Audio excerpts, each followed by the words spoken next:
Mis hermanos, a las 11:12, con mucho placer, vamos a iniciar la predicación. Acabamos de leer Primera de Pedro, capítulo 1, versículos desde el 22 hasta el capítulo 2, versículo 3. Y aunque en el sermón no vamos a estar en este texto como tal, el sermón sí surge del que prediqué hace 2 o 3 domingos sobre este pasaje. Ustedes recuerdan que hablamos muy especialmente del amor fraternal, del mandamiento de amarnos los unos a los otros porque somos renacidos, hijos del mismo Padre, y que para eso tenemos que hacer lo que dice el 2:1, desechar todo lo que nos estorba y permanecer en la palabra para poder crecer. Pues el punto principal que vamos a estar viendo hoy es que ya que somos hijos del mismo Padre, renacidos mediante la palabra de Dios, estamos llamados a amarnos los unos a los otros. Pero resulta que para que usted pueda amar a los hermanos que se reúnen con usted en esta iglesia particular, usted necesita cambiar la forma como mira la iglesia. Usted necesita conocer cuál es la naturaleza de esta iglesia, para que le sea posible amarla a pesar de los pecadores que la conformamos. Así que vamos a pedir al Señor dirección para este tiempo y comenzamos. Padre, en forma muy especial quiero rogarte que nos ayudes para recibir tu palabra como que viene directamente hablada a nosotros de parte de ti. Señor, es mi confianza, mi seguridad y descanso en el hecho que tú santificas, apartas para hablar a tu pueblo mi mente, mi boca, mi lengua, todo lo que yo soy. Es decir, soy solo un mero instrumento y es tu voz y tu palabra hablándonos, hablando a tu iglesia y a tu pueblo. Danos corazones sensibles, dispuestos a recibir tu exhortación, tu disciplina amorosa, pero también tu consuelo y tu amor. Gracias, Señor, porque podemos ser llamados hoy tus hijos, y esto es posible por la obra que tu Hijo hizo por nosotros, porque lo enviaste a morir y Él vino a morir por nuestros pecados, y nos has dado el Santo Espíritu para que hoy podamos clamar a ti y ser oídos. Rogamos pues tu ayuda y tu dirección para este tiempo, Señor, porque lo necesitamos. En Cristo Jesús. Amén. Bueno, quiero que ahí en Primera de Pedro vuelvan un poco y pongan sus ojos a partir del versículo 2. Ustedes ven que a partir del versículo 2 vamos a encontrar una serie de características de lo que es la iglesia para el apóstol Pedro, pero recuerden que él escribió y habló inspirado por el Espíritu Santo. Entonces son las características de qué es la iglesia para nuestro Dios. El versículo 2 inicia diciendo: elegidos según la presciencia de Dios Padre, en santificación del Espíritu para obedecer y ser rociados con la sangre de Jesucristo. Gracia y paz os sean multiplicados. ¿Qué se dice ahí sobre la iglesia?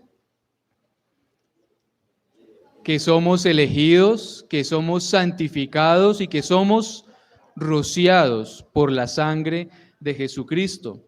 El versículo 3 dice: bendito el Dios y Padre de nuestro Señor Jesucristo, que según su grande misericordia nos hizo renacer para una esperanza viva por la resurrección de Jesucristo de los muertos. Nos hizo renacer, añadiendo a las otras 3 descripciones. ¿Renacer para qué? Para una herencia incorruptible, incontaminada e inmarcesible, reservada en los cielos para ustedes, elegidos, santificados, rociados, renacidos, herederos para una herencia que está en los cielos. Y mientras redimimos esa herencia, el versículo 5 dice que somos guardados por el poder de Dios mediante la fe, para alcanzar la salvación que está preparada para ser manifestada en el tiempo postrero. Entonces, mire esta cantidad de características que describió Pedro iniciando su carta. Escribió a iglesias puntuales. Quiero que ustedes vean que en el versículo 1 él dice que está escribiendo a los cristianos que estaban dispersos por el Ponto, Galacia, Capadocia, Asia y Bitinia, un montón de iglesias en esos distintos lugares, pero les escribe llamándolos elegidos, santificados, redimidos, renacidos, herederos del reino y los que son guardados por el poder de Dios. Entonces, de entrada tenemos que empezar a ver que esta es la forma como el apóstol Pedro, pero mejor como el Espíritu Santo, ve a su iglesia. Ahora salte al capítulo 2 y contrastemos esto con el versículo 1. Que dice, desechando pues toda malicia, todo engaño, hipocresía, envidias y todas las detracciones.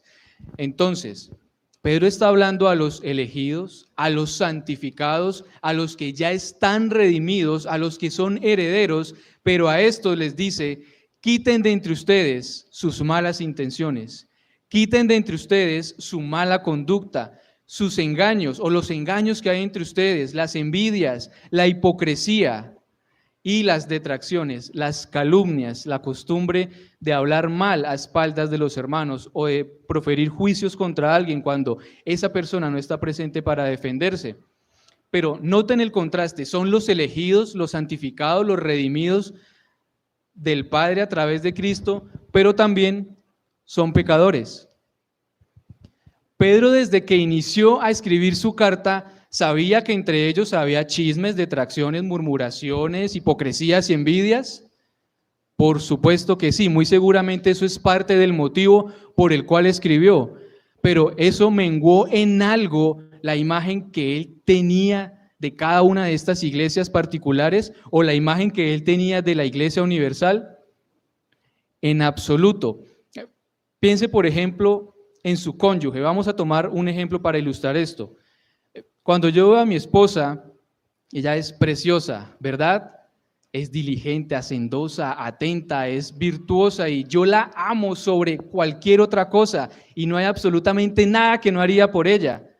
Y muchos de ustedes estarán diciendo, Nicolásito, pero Valentinita, pero a pesar de que tiene pecados y defectos que yo estoy llamado a limpiar o a ayudar a limpiar a través de la palabra de Dios, es mi esposa. Y la amo y eso no va a cambiar porque yo decido y decidí amarla. Ahora aplique eso a la relación de Cristo con su iglesia. ¿Qué es la iglesia? Ustedes lo acabaron de leer en Efesios 5:27. ¿Qué es la iglesia para Cristo? Su esposa. Él la amó y se dio a sí mismo por ella. Y aunque él también está limpiando a su esposa, purificándola mediante el lavamiento del agua por la palabra, ¿la imagen de su esposa cambia en algo?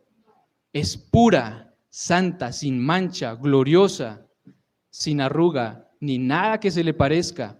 Entonces, lo que yo quiero lograr con este sermón es que de una vez por todas, ustedes y yo, todos nosotros, aprendamos a ver la iglesia de Cristo como la iglesia de Cristo, que podamos aprender a amar a los hermanos en su posición de hijos de Dios y no en su condición de pecadores que aún necesitan, como cada uno de nosotros, como yo mismo, caminar y crecer en la santificación.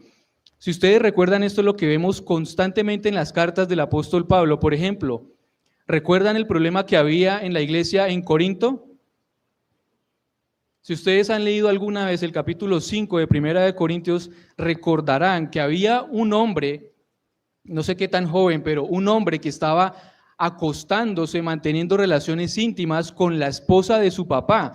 Y dice Pablo que semejante cosa tan despreciable ni aún entre los incrédulos. Pero resulta que a la iglesia de los Corintios, que entre otras cosas parece que resistía la autoridad y el liderazgo apostólico de Pablo, él inicia en el versículo 2 llamándolos la iglesia de Dios que está en Corinto, diciéndoles los santificados en Cristo Jesús, llamados a ser santos. La iglesia en Roma, ¿ustedes recuerdan el conflicto que había en la iglesia en Roma? Parece que había división entre judíos y gentiles porque estaban peleando a ver quién era el grupo preferido delante del Señor. Pablo entra a derribar todos esos prejuicios, pero a pesar de todas estas dificultades, a pesar de las divisiones internas entre ellos, de nuevo, él los llama los amados de Dios, llamados a ser santos, amados de Dios, la iglesia de Dios, a los colosenses, santos y fieles. Vayan por un momento ahora a la epístola a los Gálatas, al capítulo 3.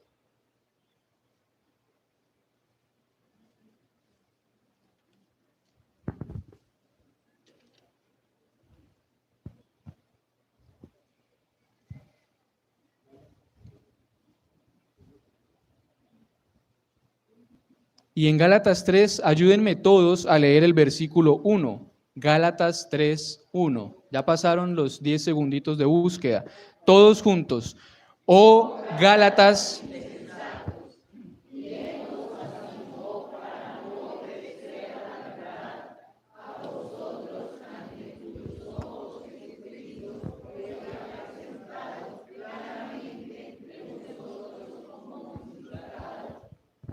¿Ustedes se imaginan esa expresión tan dura de Pablo? Gálatas insensatos, Gálatas necios que no están pensando con claridad acerca de la salvación que recibieron, sino que prefieren volver a la justicia que es por la ley. Pero resulta que en distintas partes a estos mismos hermanos, a los que reprende por su negligencia, los llama hermanos.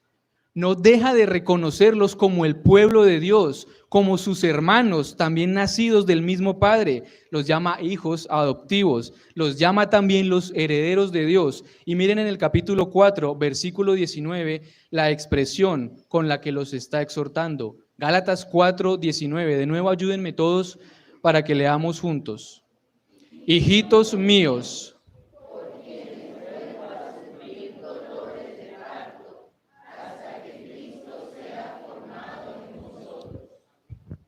Entonces, a pesar que los reprende, a pesar que los confronta, no deja de llamarlos sus hijitos, no deja de verlos como la iglesia de Dios, como el pueblo de Dios, como los que también son santos y llamados a ser santos. ¿Van entendiendo el punto que quiero mostrarles? Si ustedes tuvieran que decirme, Nicolásito, es que tú a veces eres como insensato, o si ustedes me dicen lo que dicen en Primera de Pedro 2:1, es que a veces parece que en ti hay envidia o hipocresías o que eres como calumniador. Si ustedes tienen que acusarme a mí de algo como eso, ¿me van a ver con los mismos ojos? ¿O el concepto que tienen de Nicolásito va a comenzar a cambiar y a decrecer por esos pecados? Porque es que resulta que esa es la forma como nos comportamos entre nosotros. Parece que esa es la dinámica con la que nos estimamos los unos a los otros en la función de la santidad y la rectitud moral y de los hermanos. Y por eso a veces no tenemos tanto amor, porque resulta que la iglesia está compuesta por un montón de pecadores imperfectos, esta que vemos, pero tenemos que aprender a ver la iglesia con los ojos de Cristo, como su pueblo, como su esposa. El pastor me ahorró el trabajo de llevarlos a Efesios 5:27. Ustedes ya lo leyeron. Y a pesar de todos los problemas y de todos los pecados con que Pablo trataba en las iglesias, él jamás dejó de verla como la esposa de Cristo, como su esposa gloriosa, santa, sin mancha y sin ninguna cosa que se le parezca. Yo quiero dejarles eso claro. Cristo está limpiando su iglesia, la visible, la que se reúne en comunidades determinadas, pero eso no significa que Él deja de amarla o que Él deja de considerarla como su esposa santa y gloriosa. Nosotros hacemos parte de ese proceso en que Cristo nos está limpiando y está limpiando a los hermanos de pecado, pero resulta que nosotros sí fallamos porque dejamos de ver a los hermanos como la iglesia de Cristo, que es santa y sin arruga. La Confesión de Fe de Westminster dice algo muy interesante sobre la iglesia. La describe como la esposa, el cuerpo, la plenitud de aquel que todo lo llena en todo, citando Efesios, y añade que es el reino de Jesucristo, la casa y la familia de Dios. Ya hemos visto un montón de adjetivos, de características, de calificativos y preciosas descripciones que tiene el Señor para con su iglesia. Ahora es el momento que usted considere si usted ve la iglesia de Cristo con los mismos ojos con que Él la ve. Observe a su alrededor por un momento. Observe a esta iglesia particular, Betania de la Reforma. Observe a esa personita en particular con la que usted no es muy compatible. ¿Usted la ve con los ojos de Cristo? ¿Usted ve a todos estos hermanos suyos como sus hermanos perfectos, santificados, justificados, redimidos, rociados, herederos del reino? Si me dicen que sí, termino el sermón acá. Pero como yo sé que no, necesitamos seguir exponiéndonos y confrontándonos con la Escritura. Yo les puedo preguntar, si Cristo ama a su iglesia, si Él sigue trabajando con ella constantemente, a pesar de sus errores, ¿por qué tú no? ¿Por qué no amas la iglesia? Que son pecadores. Claro que somos pecadores, justificados, santificados, hechos perfectos de una sola vez y para siempre. ¿Por qué? Porque Cristo murió por ellos. Porque Cristo vertió toda su sangre para expiar todas las culpas de cada uno de los creyentes que están en este lugar. Porque Él fue a la cruz como nuestro sustituto, cargando nuestras inmundicias para recibir la ira de Dios que era sobre todos nosotros. Porque Él la ha purificado y la purifica aún, lavándola con la palabra. Ya ustedes están limpios por la palabra que Él les habla. ¿Por qué no aprendemos a ver la iglesia en esos términos? ¿Se imagina que viviéramos entre nosotros amándonos y considerándonos en tan alta dignidad, como de hecho Cristo nos ve y como estamos llamados a hacerlo? Permaneceríamos tan unidos entre nosotros que en verdad podríamos evangelizar a toda Vanguardia, a toda Villavicencio y a toda Colombia. Pero como no estamos unidos, como no nos amamos, por eso es que no crecemos, ni numéricamente, y me temo, peor, a veces parece que tampoco espiritualmente.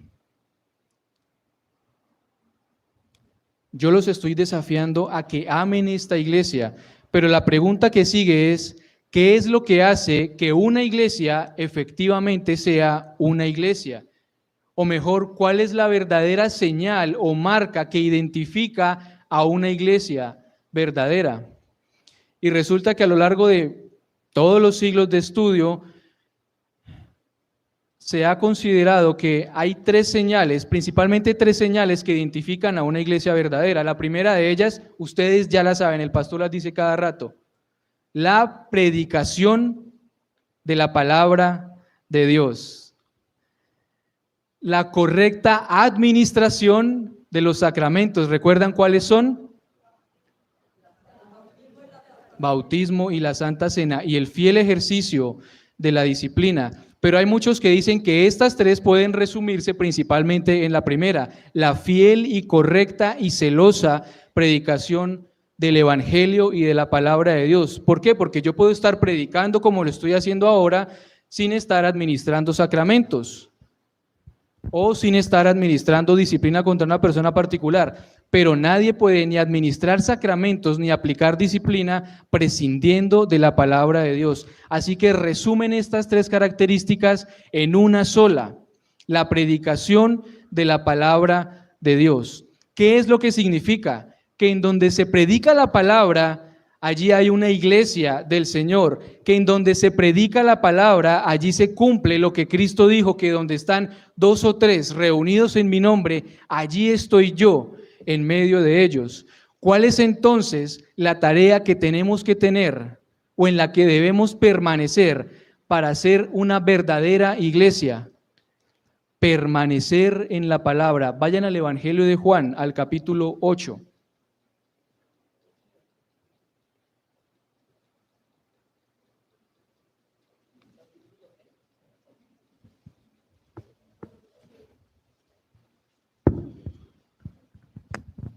Evangelio de Juan, capítulo 8.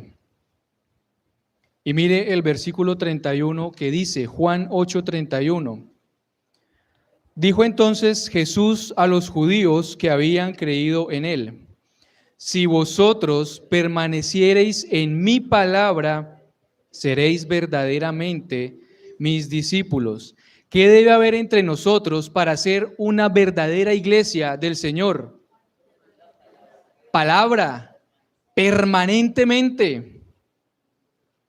Ustedes recuerdan Efesios 2:20 que dice que somos edificados sobre el fundamento de los apóstoles y profetas, siendo Jesucristo la principal piedra del ángulo.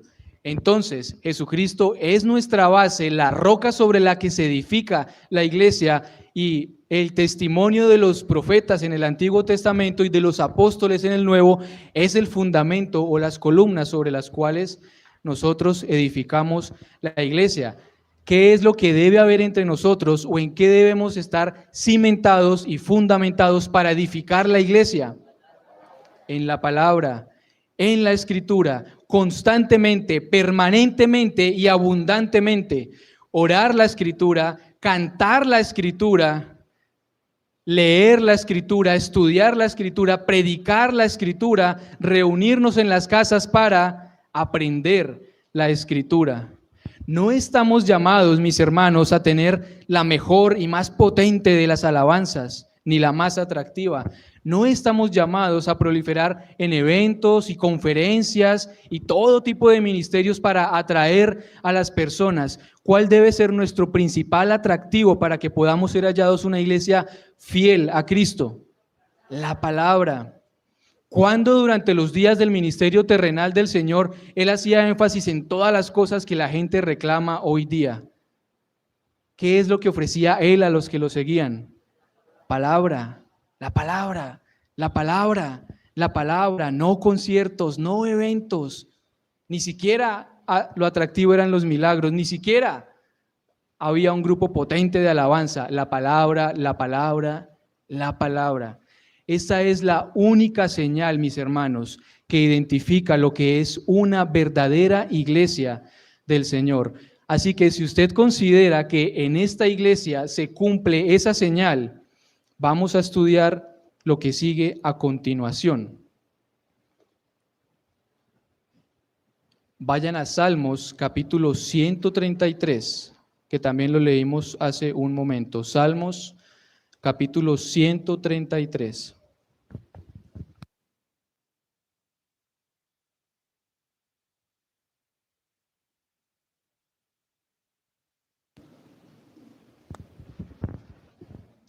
Y son solo 3 versículos que dicen, mientras llegan yo voy leyendo: mirad cuán bueno y cuán delicioso es habitar los hermanos juntos en armonía. Es como el buen óleo sobre la cabeza, el cual desciende sobre la barba de Aarón, y baja hasta el borde de sus vestiduras, como el rocío de Hermón que desciende sobre los montes de Sión, porque allí envía Jehová bendición y vida eterna. Voy a rogarles que me ayuden para que leamos el primer versículo y la segunda parte del tercer versículo, porque allí envía Jehová bendición y vida eterna. Todos juntos, el 1 y la segunda parte del 3. Mirad cuán bueno.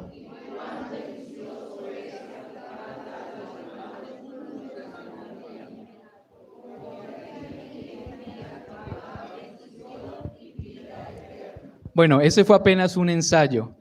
A ver, todos despiértense y pongan su atención acá. Salmo 133, versículo 1 y la segunda parte del versículo 3. Todos juntos.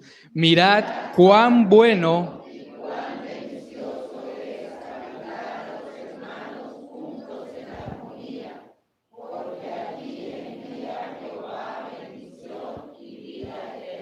Entonces, ¿qué es lo que sucede cuando la iglesia, los hermanos, se reúnen los domingos juntos en armonía en torno a la palabra de Dios?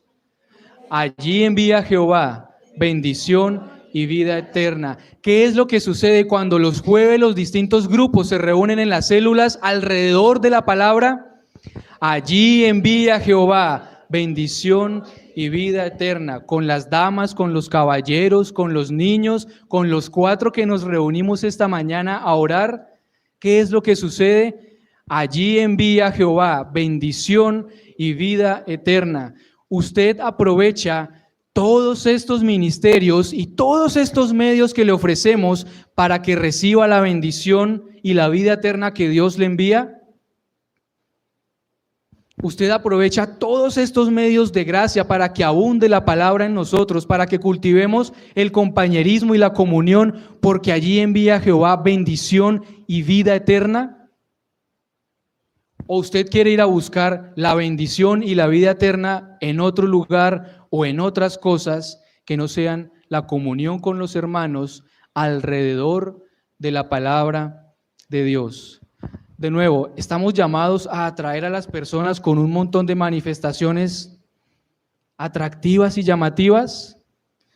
No, sino con la humildad y la sencillez de la palabra de Dios, que es el poder de Dios para salvación, el evangelio predicado.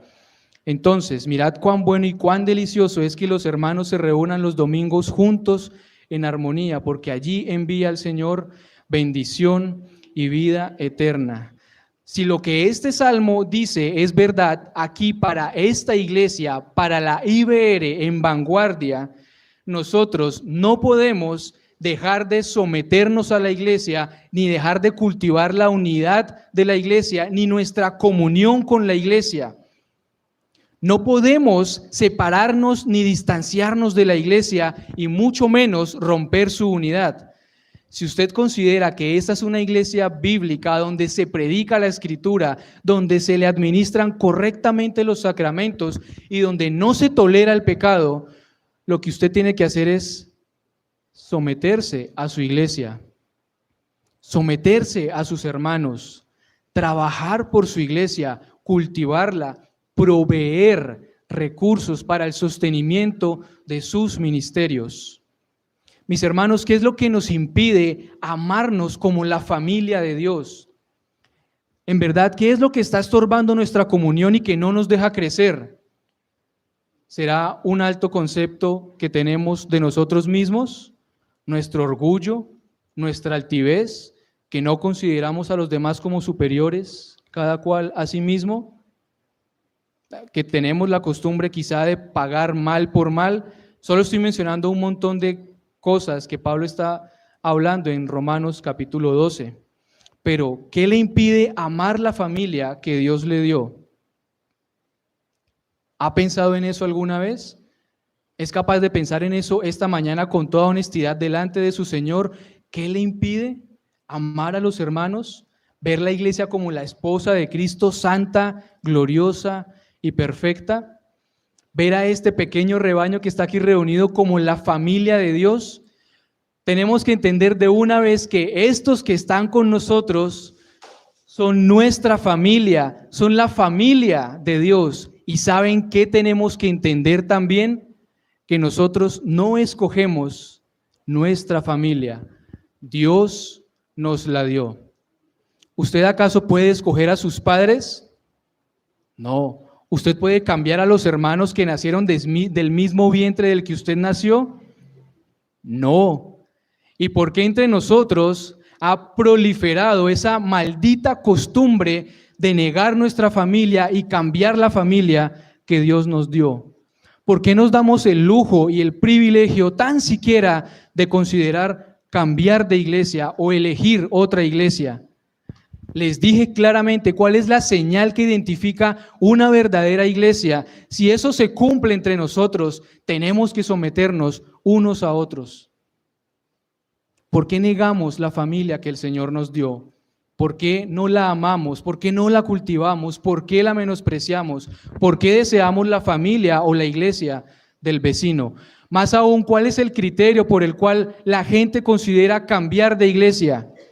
¿Sus gustos, sus comodidades, sus preferencias, sus aspiraciones? La iglesia es la familia de Dios y no escogemos nuestra familia, sino que el Señor nos ha puesto aquí como una decisión soberana para que crezcamos en torno a la palabra de Dios, somos renacidos por la palabra de Dios, por el Evangelio, por Cristo que nos es predicado, y necesitamos desearla como la leche pura para que crezcamos para salvación en la palabra de Dios. Si en esta iglesia eso es lo que sucede, que gracias a Dios así es, no debemos estar considerando atentar contra la unidad de la iglesia. No podemos considerarlo más en nuestro corazón. Voy a compartir con ustedes para que vean que no es una preocupación personal, un comentario que hizo Juan Calvino sobre la unidad de la iglesia. Pero esperen porque Calvino se me está evadiendo ya. Escuchen atentamente nuestra responsabilidad sobre el hecho de guardar la unidad de la iglesia en un comentario de Juan Calvino. Yo nunca cito ningún escritor, pero a este sí le voy a dar ese privilegio. Dice: Dios tiene en tan alta estima la comunión de su iglesia que considera como traidor y apóstata de la fe cristiana a quien se separa de una asamblea cristiana en la cual existe el ministerio de su palabra y sus sacramentos. Él estima tanto la unidad y la comunión de su iglesia, esas dos palabras son fuertes, que considera como traidor y apóstata al que se separa de una asamblea cristiana, de una iglesia local en la que se dan las señales de una verdadera iglesia, la predicación de la palabra y los sacramentos. Añadamos también que la disciplina. Mis hermanos, yo les confieso que sentí terror por todos aquellos que se han marchado de esta iglesia sin un motivo válido. Y ustedes saben que se han ido hartos. Pero les digo algo, sentí terror por mí, y es el terror que ustedes deben sentir de que yo atente contra la comunión de la iglesia cada vez que dejo de cultivarla, cada vez que dejo de orar por ella, cada vez que me enredo en un conflicto sin resolver con los hermanos. Porque no necesitamos irnos para atentar contra la comunión y contra la unidad de esta iglesia. Tremenda cosa, ¿verdad? En realidad yo tuve un poquito de escalofríos cuando estudié la manera con detenimiento, la manera como muchos otros ven la iglesia del Señor, y entendí que mi concepto sobre la iglesia es supremamente superficial. Y seguramente es el de muchos de nosotros, pero estamos siendo expuestos a la Escritura y a la voz del Señor para eso. Resulta que la cita continúa y termina diciendo: Dios concede tal importancia a la autoridad de su iglesia que cuando se la rechaza, también se rechaza su propia autoridad. Así que cuando en una iglesia se cumplen las marcas de una verdadera iglesia y usted se resiste a la autoridad ejercida por esa iglesia, dice Calvino, no Nicolás, que usted está resistiendo a la autoridad misma de Dios. ¿Por qué les digo todo esto? Si ustedes están pensando en cambiar de iglesia, ahora son doblemente responsables. Si ustedes alguna vez han considerado esto, ahora tienen un criterio sólido para decidir si hay un motivo válido para que usted decida irse de esta iglesia para cualquier otra. Pero lo que yo quiero es que si usted decide quedarse, si Dios le da la gracia para que se quede, deje por favor de criticar a la santa y gloriosa y sin mancha y sin arruga esposa de Cristo. Si usted se queda, sométase a sus hermanos y sométase a su pastor y a sus ancianos como sometiéndose a Cristo mismo, porque ellos velan por sus almas, porque ellos le predican la palabra, porque ellos lo nutren con la palabra, porque ellos lo instruyen en la palabra, son celosos de que usted solo sea expuesto a la bendita e inefable o infalible palabra de Dios. Sométase a ellos porque van a dar cuenta por su alma, para que lo hagan con alegría y sin queja, porque si se quejan, eso no es provechoso para ustedes, mis hermanos. Permanezca con nosotros, pero yo le ruego, no mire únicamente las falencias de estos pobres pecadores. Quedémonos, pero aprendamos a ver la iglesia de Cristo como Cristo la mira. Vayan por un momento a Efesios, capítulo 1, versículo 23.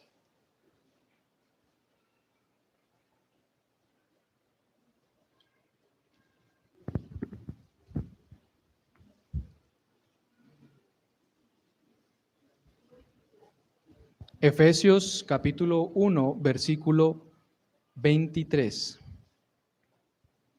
Y vamos a leer todos juntos, pero ustedes ven que el versículo inicia diciendo, la cual es su cuerpo. Ahí la cual, esa cual es la iglesia. Cambiemos la palabra cual por iglesia. Vamos a leer la iglesia, todos juntos. La iglesia es su cuerpo, la plenitud de aquel que todo lo llena en todo. Mis hermanos, ¿hay alguien más alto que el Señor Jesucristo? ¿Hay alguien más digno que el Señor Jesucristo? ¿Hay alguien más digno de honra, honor y alabanza que Cristo? Y sin embargo, ¿qué es la iglesia? ¿Qué son ustedes? La plenitud de aquel que todo lo llena en todo. La iglesia es la plenitud de Cristo. ¿Por qué no es tan difícil verla de esta manera? ¿Por qué no desechamos nuestro pecado y todo lo que nos impide vernos los unos a los otros con esta manera de apreciar la iglesia? La plenitud de aquel que todo lo llena en todo, el cuerpo de Cristo. Vayan a 1 de Timoteo, capítulo 3, al versículo 15.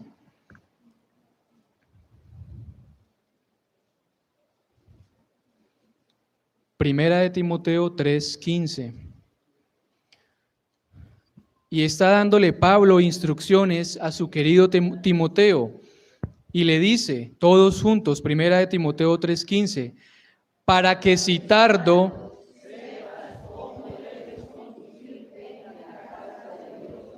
que es la iglesia,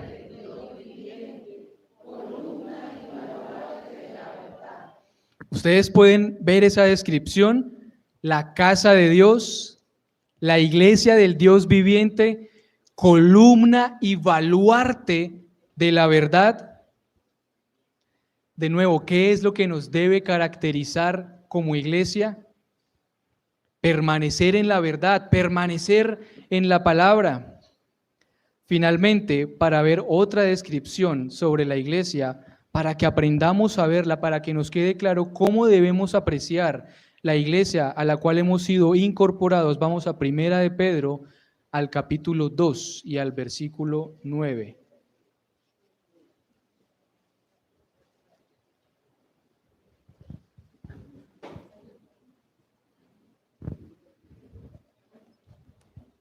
Dice Primera de Pedro 2:9, mas vosotros sois linaje escogido, real sacerdocio, nación santa, pueblo adquirido por Dios, para que anunciéis las virtudes.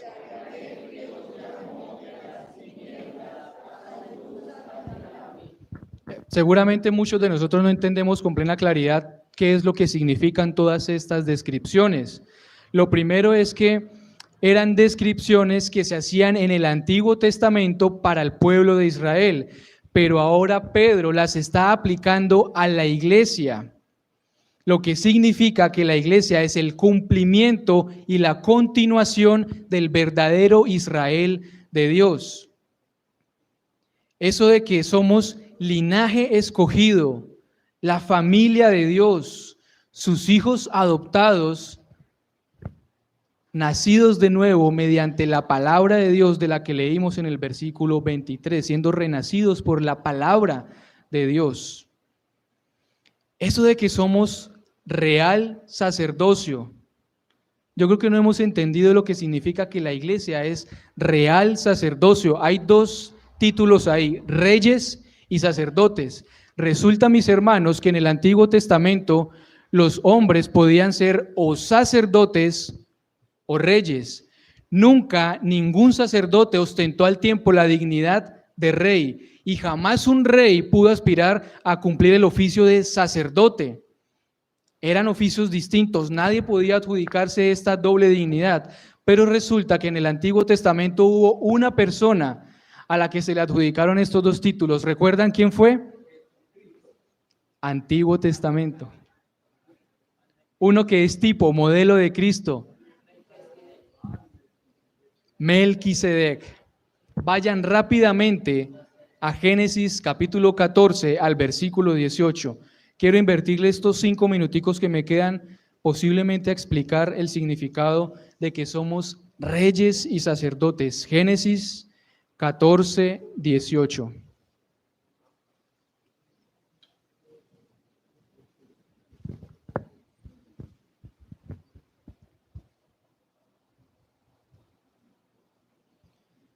Todos juntos. Entonces Melquisedec, rey de Salem,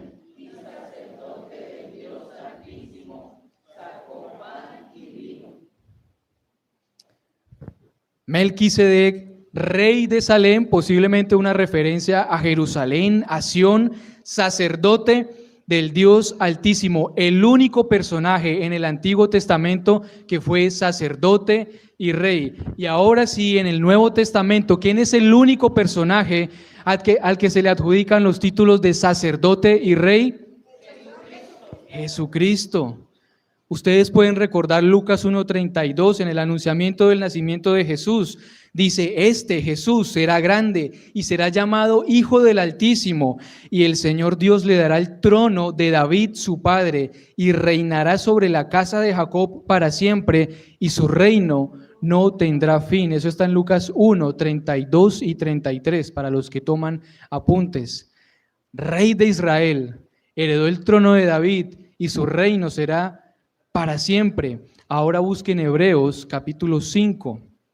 Hebreos capítulo 5, y perdónenme que los lleve corriendo un poquito.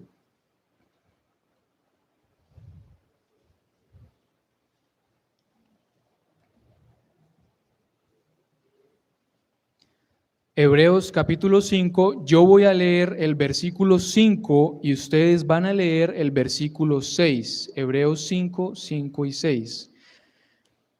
Así tampoco Cristo se glorificó a sí mismo haciéndose sumo sacerdote, sino el que le dijo, tú eres mi hijo, yo te he engendrado hoy. Ustedes, como también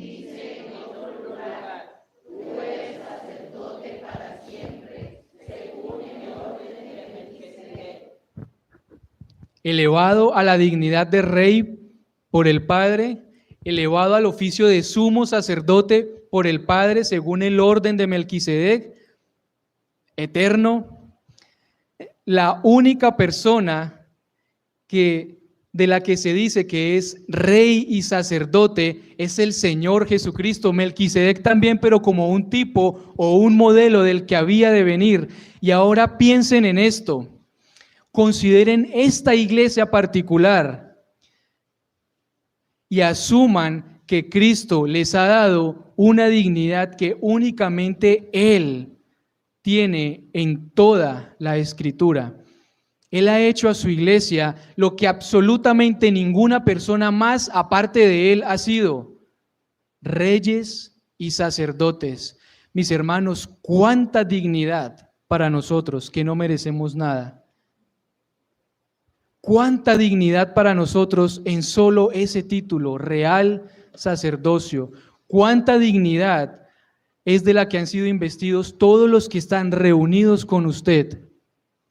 Cuán grande el amor del Señor que los ha elevado a tan altísimo ministerio, como para que yo los mire con malos ojos, como para que yo los tenga en un pobre concepto, como para que yo guarde queja alguna sobre ustedes. Real sacerdocio, pueblo escogido por Dios. Ustedes recuerdan el momento previo a la subida de Moisés al monte Sinaí a recibir los mandamientos, que Dios le dice a su pueblo: si ustedes escuchan mi voz, si ustedes están atentos y cumplen mi pacto, ustedes van a ser mi especial tesoro sobre todos los pueblos de la tierra, porque mía es toda la tierra. Y ustedes recuerdan cuando Pablo le dice a los ancianos de Éfeso que velen por ellos y por todo el rebaño sobre el que el Espíritu los ha puesto por obispos, para cuidar la iglesia del Señor, la cual Él ganó, compró por su propia sangre, pueblo adquirido por Dios, para que anuncien las virtudes del que los llamó de sus tinieblas a su luz admirable. Eso es la iglesia. Eso es esta iglesia visible, un montón de pecadores redimidos, salvados, justificados por la gracia y elevados a la dignidad de reyes y sacerdotes, linaje escogido, nación santa y pueblo que el Señor compró con su propia sangre. De esa forma tenemos que vernos, si es que en verdad tenemos alguna comunión y el mismo afecto y la misma fe. De esa manera usted tiene que, a partir de hoy, ver a sus hermanos. No más quejas entre nosotros, no más divisiones o desunión entre nosotros. Amémonos unos a otros. Amén. Ustedes tienen toda la gracia para lograrlo. Si no lo hacemos es porque no queremos hacerlo. Tenemos la gracia de Dios para cumplir esto. Oremos. Padre, gracias por tu palabra. Gracias por hablarnos, porque a pesar de mis muchas limitaciones y falencias, estoy seguro que has hablado a tu pueblo y nos has limpiado de pecado con tu palabra. Y aún más nos instruyes y nos enseñas que somos tu familia.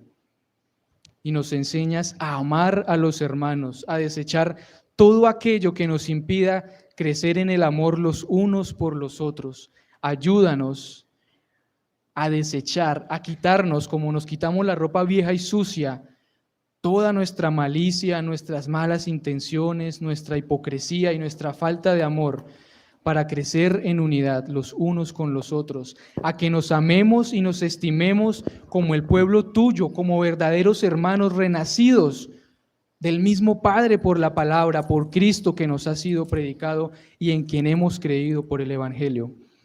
Señor, danos la unidad que necesitamos para que el mundo crea el anuncio del Evangelio, para que el mundo crea que tú eres el Salvador. Danos la unidad que necesitamos para que muchos sean añadidos a esta familia por la predicación del Evangelio. Padre, también perdónanos porque atentamos contra la dignidad de tu pueblo, de tu esposa, que es santa, que es perfecta, que ha sido justificada una vez y para siempre. Asístenos pues, Señor, para cultivar el amor y la unidad los unos por los otros. Danos tu gracia y tu misericordia para lograr esto, y tú lo harás, porque esto es conforme a tu voluntad, y si pedimos algo conforme a tu voluntad, tú nos respondes y nos lo das. Gracias, Padre, en Cristo Jesús. Amén. Amén.